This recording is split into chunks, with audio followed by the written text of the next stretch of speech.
Bonsoir à tous, j'espère que vous allez bien en ces temps compliqués et difficiles. Alors ce soir, je voudrais partager avec vous le cheminement que je suis en train de suivre pour réapprendre les mathématiques. D'abord, je voudrais recontextualiser tout ça. En 2018, j'ai suivi le programme Microsoft en Data Science et en 2019, j'ai suivi le programme équivalent en intelligence artificielle. Alors tout d'abord, ces programmes de formation n'existent plus, ils se sont arrêtés à la fin de l'année 2019. Néanmoins, je pense que j'ai certaines choses intéressantes à partager avec vous. Alors ces programmes, ils étaient chacun constitués d'une grosse dizaine de cours, organisés en trimestres avec des devoirs, des tests, etc., etc. Donc comme une université en ligne. Et ils se faisaient en partenariat avec la plateforme EDX. Sur cette plateforme, si vous y allez, vous allez trouver des cours dans pas mal de domaines. En général, ce sont quand même des cours qui sont assez bien ficelés et qui sont payants. Alors, vous voyez, là c'est mon tableau de bord. Donc dans tous ces cours, il y avait un cours de mathématiques. Alors un cours qui revenait sur les bases essentielles de mathématiques pour être à même en tout cas de comprendre les grands principes en machine learning. Alors vous voyez, édition Python, mais finalement il n'y a pas de Python là-dedans, c'est que des maths. Alors qu'est-ce qu'il y avait dans ce cours?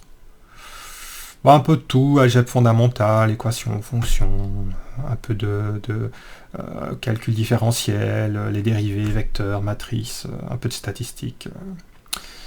Alors ce cours, il est sur EDX, il est probablement encore disponible, je ne sais pas, donc en tout cas à l'époque il était payant. J'ai trouvé son équivalent sur LinkedIn Learning. C'est le même professeur, c'est la même table des matières, je ne l'ai pas suivi, mais donc je pense qu'a priori c'est le même contenu.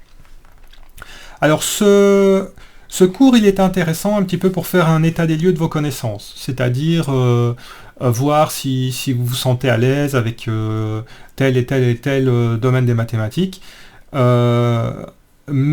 en ce qui me concerne, il n'a pas du tout été suffisant, et donc il a fallu que j'aille chercher un petit peu plus loin. Donc peut-être aussi pour vous expliquer, j'ai terminé mes études en 1996 et au moment où j'ai suivi ce cours de mathématiques, nous étions en 2018, donc il y avait quand même 22 années qui s'étaient écoulées. Et pendant ces 22 années, j'ai fait de l'informatique traditionnelle qui est principalement basée sur des raisonnements logiques, mais on fait quasiment plus de mathématiques, ou en tout cas c'est très léger. Et donc c'est vrai que dans les cours de machine learning, quand il y avait des démonstrations ou un petit peu de calcul, ce genre de choses, j'étais pas toujours nécessairement bien à l'aise et il restait parfois des zones d'ombre. Je comprenais les principes, ça ne m'empêchait pas après d'utiliser les librairies en Python et ce genre de choses, mais il y avait quand même des petits détails qui m'échappaient. Et donc j'ai commencé à chercher, j'ai trouvé des livres, j'ai trouvé des articles, mais c'était pas évident. Alors on est vite submergé d'informations et on ne sait pas nécessairement par où commencer.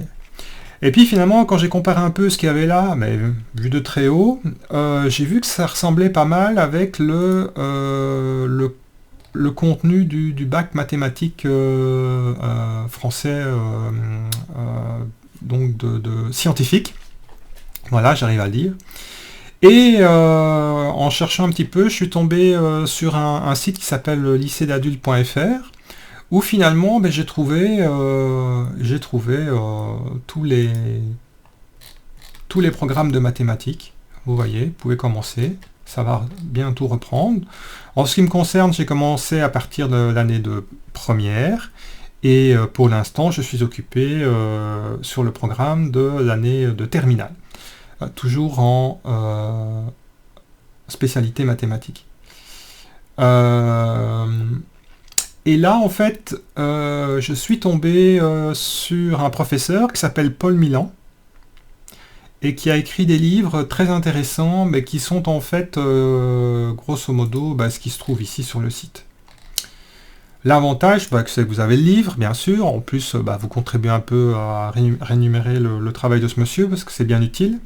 Mais surtout, dans le livre, vous avez une petite chose en plus que je pense, en tout cas que je n'ai pas trouvé sur le site internet, ce sont les corrections des exercices. Si vous avez des exercices, mais je ne pense pas que vous avez toujours nécessairement les réponses. Vous allez me dire, est-ce que c'est vraiment, Sylvain, est-ce que c'est vraiment nécessaire d'aller acheter tous ces livres? Ils coûtent pas cher, mais bon... Eh bien, oui. Et je vais vous expliquer pourquoi. Le problème, quand on veut... le problème par rapport auquel j'étais confronté en voulant réapprendre les mathématiques, c'est que, idéalement, il y a une séquence à suivre dans l'apprentissage. Donc, en fait, ce sont des fondations. Les mathématiques se construisent, il y a en tout cas plein de matières qui se construisent les unes au-dessus des autres.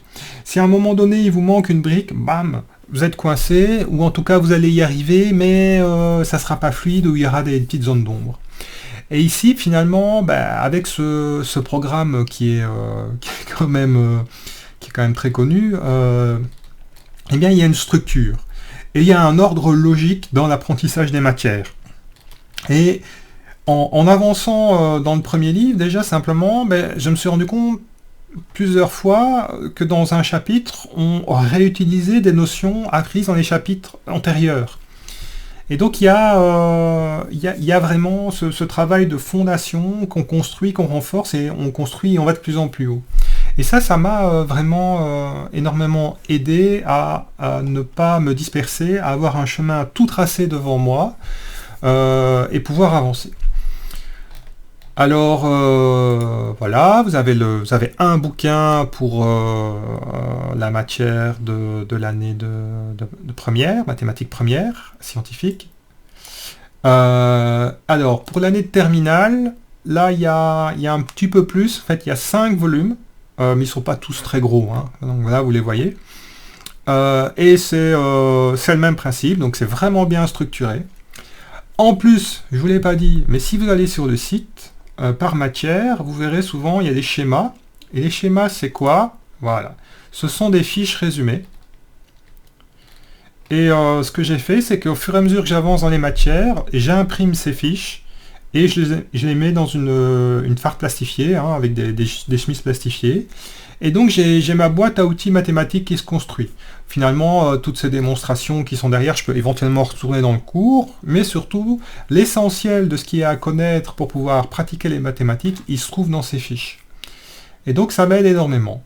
Voilà. Au moment où je vous parle, je suis dans le volume 3, donc c'est voilà, probabilité et statistique. Et pour l'instant, ça m'a aidé énormément.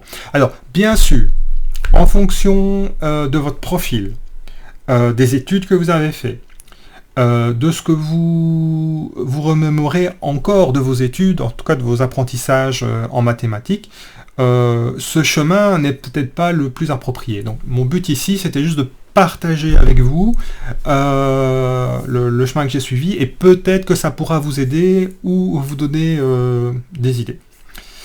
En tout cas, voilà, si vous avez des commentaires, n'hésitez pas. Dans les prochains mois, au fur et à mesure que j'avancerai dans ces bouquins, et surtout quand je les aurai terminés, je partagerai de nouveau avec vous mon cheminement et éventuellement mes découvertes. Voilà, en espérant que ça pourra vous aider. Prenez bien soin de vous et je vous dis à bientôt. Ciao!